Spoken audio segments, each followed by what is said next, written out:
इस वीडियो में हम bpsc के पास्ट पेपर से लिए गए पेयर ऑफ वर्ड्स की तैयारी करेंगे। पहला पेयर ऑफ वर्ड है योक वर्सेस योक। पहला योक जो YOKE है, नाउन है।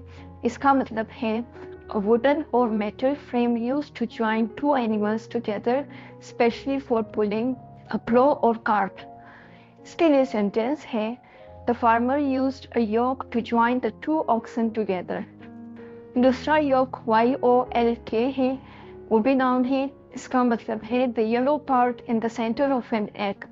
इसके लिए सेंटेंस है She carefully separated the yolk from the egg white. Next है फाउल वर्सेस फाउल। पहला फाउल जो FOUL है वो एडजेक्टिव है। इसका मतलब है अनप्लेजेंट, डर्टी और स्मेलिंग बैड। इसके लिए सेंटेंस है the foul odor from the garbage made it hard to breathe. दूसरा फाउल जो FOWL है वो नाउन है। उसका मतलब है domesticated birds such as chickens, turkeys और डक्स। इसके लिए सेंटेंस है the farmer raised fowl on his farm for eggs and meat. Next है डिसीज वर्सेस डिसीज। पहला डिसीज जो DEC से स्टार्ट होता है वो वर्ब है। उसका मतलब है टू डाई और पास अवे। इसके लिए सेंटेंस है her grandmother deceased last year leaving behind a legacy.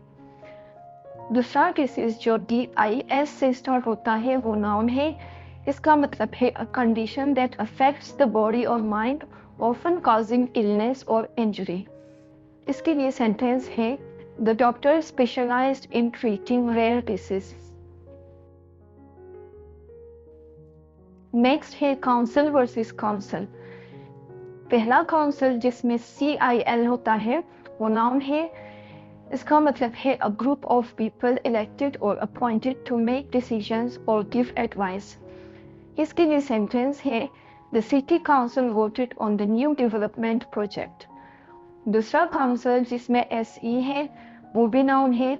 इसका मतलब है एडवाइस और guidance given by someone, specially a lawyer और थेरेपिस्ट।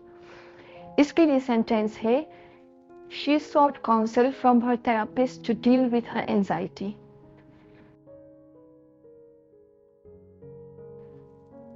नेक्स्ट है मैन वर्सेस मैन।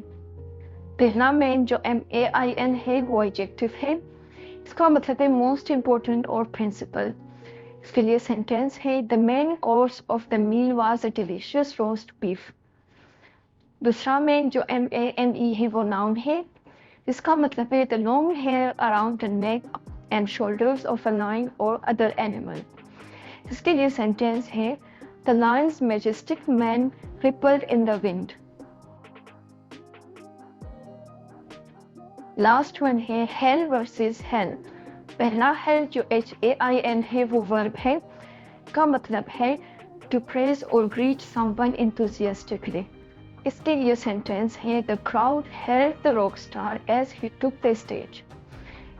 दूसरा हेल जो HALE है वो एडजेक्टिव है। इसका मतलब है हेल्दी एंड स्ट्रॉन्ग। इसके लिए सेंटेंस है after recovering from the illness he was hale and hearty again